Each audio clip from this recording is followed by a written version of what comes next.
أعوذ بالله من الشيطان الرجيم إن الله يعلم غيب السماوات والأرض والله بصير بما تعملون আল্লাহ নবমণ্ডল এবং ভূমণ্ডলের উদ্দেশ্য বিষয়ে জানেন, তোমরা যা করো আল্লাহ তা দেখেন।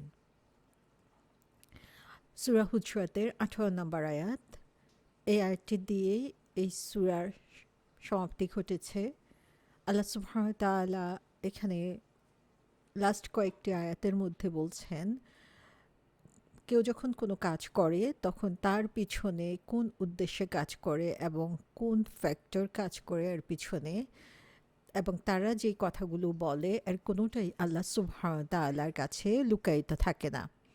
সে কারণে আমাদের যা করতে হবে সেটা হচ্ছে আল্লাহ সুবহানাহু ওয়া তাআলার সামনে আমাদেরকে সাদিকুন হতে হবে, অনেস্ট হতে হবে, সত্যবাদী হতে হবে, আমাদের কাজ এবং কথার মধ্যে সামঞ্জস্য রাখতে হবে।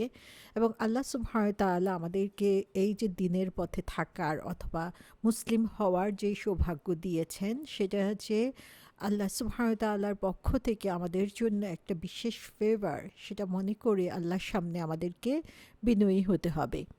আল্লাহ সুবহানাহু ওয়া তাআলা সম্পর্কে প্রতিটা মুহূর্তে আমাদেরকে কনশাস হতে হবে যে আল্লাহ আছেন, তিনি দেখছেন এবং তিনি সব কিছু জানেন, এবং সে অনুযায়ী আমাদেরকে কাজ করতে হবে। সূরা আল হুজুরাতে আল্লাহ সুবহানাহু ওয়া তাআলা এমন একটা কমিউনিটি বা সমাজ ব্যবস্থা গড়ার মূলনীতি বলে দিয়েছেন, এমন একটা সময়ে যখন হচ্ছে এর আগে এই মানুষগুলোই জাহিলিয়াতের মধ্যে নিমজ্জিত ছিল।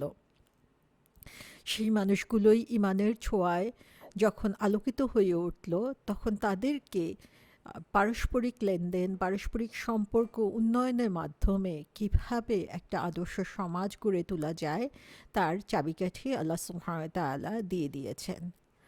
আল্লাহ সুবহানাহু ওয়া তাআলার দেওয়া এই নির্দেশগুলো তখনকার সময়ে যেমন কার্যকর হয়েছে, একটা আদর্শ সমাজ আমরা দেখতে পেয়েছি মদিনার বুকে। কোরআনের এই নির্দেশ সবসময়ের জন্যই কার্যকর, এবং আল্লাহ সুবহানাহু ওয়া তাআলা সেই কারণে এই কোরআনের কথাগুলোকে, মূলনীতিগুলোকে আমাদের সামনে রেখে দিয়েছেন, যা কিয়ামত পর্যন্ত অটুট থাকবে। আমরা যাতে এই কোরআনিক মূলনীতি অনুসরণ করে আমাদের পারস্পরিক সম্পর্ককে সুন্দর করতে পারি, একটা সুন্দর সমাজের ভিত্তি গড়ে তুলতে পারি। আল্লাহ সুবহানাহু ওয়া তাআলা সেই সূরার প্রথম থেকেই যে কথাটা বলেছেন সেটা হচ্ছে সব কিছুর উপরে আল্লাহ এবং তার রাসূল সাল্লাল্লাহু আলাইহি ওয়াসাল্লামকে প্রায়োরিটি দিতে হবে। তারপরে আমাদেরকে কিছু কাজের যে নির্দেশ সেটা তিনি দিয়ে দিয়েছেন, এবং সব শেষে আল্লাহ সুবহানাহু ওয়া তাআলা আমাদেরকে বলে দিচ্ছেন যে আল্লাহ জানেন সমস্ত কিছু, যা কিছু রয়েছে দৃশ্য এবং অদৃশ্য সমস্ত কিছু সম্পর্কেই তিনি জ্ঞাত। আমরা যা করি সেই সম্পর্কে আল্লাহ সুবহানাহু ওয়া তাআলা পুরোপুরি ওয়াকিবহাল। সো আল্লাহকে ডিনাই করে বা আল্লাহর কাছ থেকে গোপন করে কোনো কাজ করা আমাদের পক্ষে সম্ভব না। তার মানে হচ্ছে আমাদের ঈমানকে এমনভাবে মজবুত করে তৈরি করতে হবে যে আমরা প্রতিনিয়ত আল্লাহ সুবহানাহু ওয়া তাআলার চোখের সামনে রয়েছি এবং তিনি আমাদেরকে দেখতে পাচ্ছেন, সেটা আমাদেরকে মনে রাখতে হবে। এখানে আমরা দেখি কয়েকটা গুরুত্বপূর্ণ শব্দ বলা হয়েছে, যেখানে বলা হয়েছে ইন্নাল্লাহা, নিশ্চয়ই আল্লাহ, ইয়ালামু, আল্লাহ জানেন, গায়বাস সামাওয়াতি ওয়াল আরদি, যে আকাশ এবং পৃথিবীর যত অদৃশ্য জিনিস রয়েছে, আনসিন জিনিস রয়েছে, সেগুলো সম্পর্কে আল্লাহ জানেন। এ ব্যাপারে কোনো ধরনের সন্দেহ নেই যে আমাদের মনের মাঝে কখনোই যাতে এতটুকু চিন্তা না আসে যে আল্লাহ জানেন না অথবা আল্লাহ দেখেন নাই। এবং এই শব্দগুলোই আমরা এখানে দেখি যে ইয়ালামু, আল্লাহ জানেন, গায়েব, গায়েব মানে হচ্ছে অদৃশ্য, যা দেখা যায় না। এবং এই গায়েব বলতে কি বোঝানো হয়েছে? গায়েব বলতে আমাদেরকে বোঝানো হচ্ছে এমন ইনফরমেশন যেটা অতীতের অথবা বর্তমানের অথবা ভবিষ্যতের, এবং আল্লাহ সুবহানাহু ওয়া তাআলা এই সমস্ত কিছু সম্পর্কেই জানেন। এবং এটা আনসিন ওয়ার্ল্ড হতে পারে, যে আনসিন ওয়ার্ল্ড হতে পারে জিনদের, ফেরেশতাদের, জান্নাত এবং জাহান্নাম, এবং এই সব কিছুর ব্যাপারেই আল্লাহ সুবহানাহু ওয়া তাআলা জানেন, এবং তার জ্ঞানের বাইরে কোনো কিছুই না। যখন আমরা জানবো যে আল্লাহ হচ্ছেন এমন একজন সত্তা যিনি সমস্ত কিছু দেখছেন, সমস্ত কিছু জানেন, তাকে ফাঁকি দেওয়ার, তার কাছে গোপন রেখে কোনো কিছু করার আমাদের সুযোগ নাই, তখন আল্লাহ সুবহানাহু ওয়া তাআলার নির্দেশগুলো পালন করা আমাদের জন্য অনেক সহজ হয়ে যায়। কারণ আমরা এমন একজনের নির্দেশ পালন করছি যিনি জানেন যে আমি কেন এই নির্দেশটা পালন করছি। এবং আমরা জানি যে যখন হচ্ছে কোনো আম ল থাকে, আইন থাকে যেখানে হচ্ছে আ সবাই জানে যে যখনই সে এই কাজটা করবে তার আ তার কনসিকুয়েন্স ভোগ করতে হবে, তখনই সবাই এর ব্যাপারে কিন্তু অনেক বেশি সচেতন হয়ে পড়ে। তো আমরা যখন জানবো যে আল্লাহ সুবহানাহু ওয়া তাআলার কাছে আমাদেরকে হাজির হতে হবে, তিনি আমাদের বিচার করবেন এবং এখন প্রতিটা মুহূর্তে, প্রতিটা সেকেন্ডে আল্লাহ সুবহানাহু ওয়া তাআলা আমাদের সম্পর্কে জানেন, তখন তার কাছ থেকে গোপন করার কোনো চিন্তা আমাদের মধ্যে থাকবে না।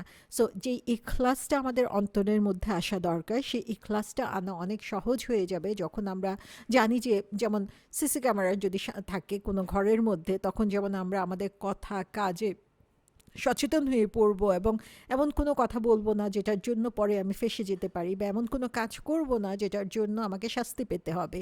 তো আল্লাহ সুবহানাহু ওয়া তাআলার চোখের সামনে আমরা প্রতিনিয়ত আছি, তিনি প্রত্যেকটা জিনিস জানেন। এটা যখন ইভেন যে জিনিসগুলো আনসিন, যে গায়েবের কথা বলা হয়েছে, সেগুলোও তিনি জানেন। এই জিনিসটা যখন আমাদের মাথায় থাকবে, তখন যে কোনো অন্যায় থেকে আমরা নিজেদেরকে দূরে সরিয়ে রাখতে পারবো। এবং এখানে আমরা দেখি আল্লাহ জানেন বলতে ইয়ালামু শব্দটি ইউজ করা হয়েছে। ইয়ালামু হচ্ছে প্রেজেন্ট টেন্স, বর্তমান কাল বোঝানোর জন্য। তার মানে হচ্ছে যখন ইন্নাল্লাহ ইয়ালামু বলা হচ্ছে, সেটা হচ্ছে যে আল্লাহ নোজ অল দ্য টাইম। এটা হচ্ছে চিরন্তন, এটা কখনোই এটা চেঞ্জ হয় না, সেটা বোঝানো হচ্ছে। এবং আল্লাহ নোজ ইনসাইড অ্যান্ড আউটসাইড, আল্লাহ ভিতরে বাহিরে সমস্ত কিছু জানেন। এবং যখন আমি এই ব্যাপারটা জানবো, তখন আমি আরও বেশি সচেতন হব যে আমি কোন ইন্টেনশনে কাজ করছি, আমি কোন উদ্দেশ্যে কাজ করছি। আমি হয়তোবা মুখে একটা কথা প্রকাশ করছি, কিন্তু আসলেই সেটা আমার উদ্দেশ্য কিনা সেটা আমি খেয়াল নাও করতে পারি। কিন্তু আল্লাহ সুবহানাহু ওয়া তাআলা যখন জানেন, সেটা আমার মাথায় থাকবে, তখন সেই ব্যাপারে আমি আরও বেশি সচেতন হয়ে যাব।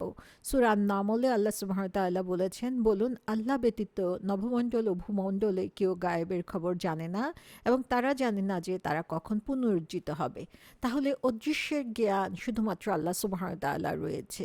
আমরা এর আগে তাওহীদের শিখেছি যে ঈমান বিল্লাহ, আল্লাহকে বিশ্বাস করার অর্থ হচ্ছে আল্লাহর সাথে আমরা আর কোনো কিছু শরিক করব না, বা আল্লাহর গুণাবলীর সাথে অন্য কাউকে শরিক করব না।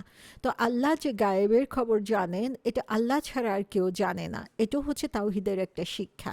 এবং যখন এই শিক্ষাটা আমাদের মধ্যে থাকবে, তখন আমাদের যে অন্য কারো শরণাপন্ন হওয়া, যে তার সাহায্য চাওয়া, সেটা থেকে আমরা দূরে সরে থাকবো, কারণ সেটা শিরক হয়ে যাচ্ছে। এর মধ্যে হচ্ছে ভবিষ্যৎ গণনা হচ্ছে এক ধরনের শিরক। আমরা বলেছি ফরচুন টেলিং, যেটা হচ্ছে আমরা পাম রিডিং অথবা হরস্কোপের মাধ্যমে মানুষ নিজের ভবিষ্যৎ জানার জন্য চেষ্টা করে। তো তারা যে উপায়ই জানুক না কেন, আল্লাহ সুবহানাহু ওয়া তাআলা ছাড়া গায়েবের সম্পূর্ণ খবর কারো জানা নাই, এই বিশ্বাসটা যদি আমাদের থাকে, তাহলে আমরা তাদের কাছে কিন্তু কখনোই যাব না। এবং যখনই কেউ এই হাত গণনা করতে যাবে, রাশি গণনা করতে যাবে, বা ভবিষ্যৎ জানার জন্য কারো কাছে যাবে, জিনের সাহায্য নিবে, তার মানে হচ্ছে আল্লাহর এই ক্ষমতার সাথে সেখানে প্রতিদ্বন্দ্বিতা করা হচ্ছে, এবং সেটা সম্পূর্ণভাবে শিরক, এবং সেটা থেকে আমাদেরকে দূরে সরে থাকতে হবে। যেমন কোরআনে আল্লাহ সুবহানাহু ওয়া তাআলা বলেছেন যে আল্লাহ জানেন যেটা তুমি গোপন করো এবং যেটা তুমি প্রকাশ করো। তাহলে কোনো কিছুই আল্লাহ সুবহানাহু ওয়া তাআলার অগোচরে নাই। সূরা নাহলে আল্লাহ বলেছেন যে surely Allah knows all you do, ইন্নাল্লাহা ইয়ালামু মা তাফআলুন, যে তুমি যা করো সেটা আল্লাহ সুবহানাহু ওয়া তাআলা জানেন। আবার বাকারাতে আমরা দেখেছি যে আল্লাহ সুবহানাহু ওয়া তাআলা বলেছেন, সম্ভবত তুমি কোনো জিনিসকে ঘৃণা করো কিন্তু এটা তোমার জন্য ভালো হতে পারে, আবার কোনো জিনিসকে তুমি ভালোবাসো এবং সেটা তোমার জন্য ক্ষতিকর হতে পারে। Allah knows while you know not, যে আল্লাহ জানেন যখন আমাদের অজানা অনেক কিছুই রয়েছে। তাহলে আল্লাহ সুবহানাহু ওয়া তাআলা সব কিছু সম্পর্কে জানেন, এই বিশ্বাসটা আমাদের খুব মজবুতভাবে মনের মধ্যে রাখতে হবে। এবং কেন সেটা রাখবো? কারণ আল্লাহ সুবহানাহু ওয়া তাআলা তাআলা এই কোরআনে বলে দিয়েছেন যে আল্লাহ হচ্ছেন সবকিছু দেখেন। ওয়াল্লাহু বিমা তা'মালুনা বাসীর। তিনি জানেন কারণ তিনি সবকিছু দেখতে পান। এবং এই যে আল্লাহ সুবহানাহু ওয়া তাআলার ক্ষমতা, সেই ক্ষমতাটা যদি আমরা মনে রাখি তাহলে সূরা হুজুরাতের এই ১৮ নম্বর আয়াতটা বুঝা আমাদের জন্য সহজ হয়ে যাবে যে অদৃশ্য যা কিছু, দৃশ্যমান জিনিস তো আল্লাহ সুবহানাহু ওয়া তাআলা দেখছেনই, অদৃশ্য জিনিসগুলো আল্লাহর জানা রয়েছে, সেটা যেখানেই হোক না কেন, দুনিয়ার বুকে হোক, আকাশে হোক, অথবা হচ্ছে সমুদ্রের তলদেশে হোক, মাটির নিচে হোক, যেখানেই যা কিছু হয় না কেন সমস্ত কিছু আল্লাহ সুবহানাহু ওয়া তাআলার জানা আছে। খুবই ইন্টারেস্টিং ফ্যাক্ট যেটা আমরা দেখতে পাই এই সূরাটার মধ্যে, এই সূরায় আল্লাহ সুবহানাহু ওয়া তাআলার অনেকগুলো নাম ইউজ করা হয়েছে। যেমন সূরার ১ নম্বর আয়াতে সামিউন এবং আলিমুন এই ২ টা নাম ইউজ করা হয়েছে। ৮ নম্বর আয়াতে আলিমুন এবং হাকিমুন বলা হয়েছে। ১৩ নম্বর আয়াতে আলিমুন খবিরুন বলা হয়েছে। ১৬ নম্বর আয়াতে আলিমুন বলা হয়েছে। তাহলে এখানে আমরা দেখি যে ম্যাক্সিমাম যে নামটা এই সূরাতে বলা হয়েছে সেটা হচ্ছে আলিমুন। আলিমুন শব্দের অর্থ হচ্ছে যিনি সমস্ত কিছু জানেন, যার জানার বাইরে কোনো কিছু নাই। তারপরে যে নামটা এসেছে সেটা হচ্ছে সামিউন, যিনি সমস্ত কিছু শুনেন।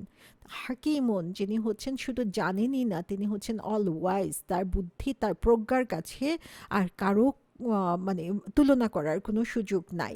তারপরে খবিরুন, খবিরুন শব্দের অর্থ হচ্ছে যে কোনো কিছু কোন কারণে ঘটে তার ইনসাইড স্টোরি অথবা সিক্রেট যা কিছু রয়েছে সে সম্পর্কে আল্লাহ সুবহানাহু ওয়া তাআলা হুবহু জানেন।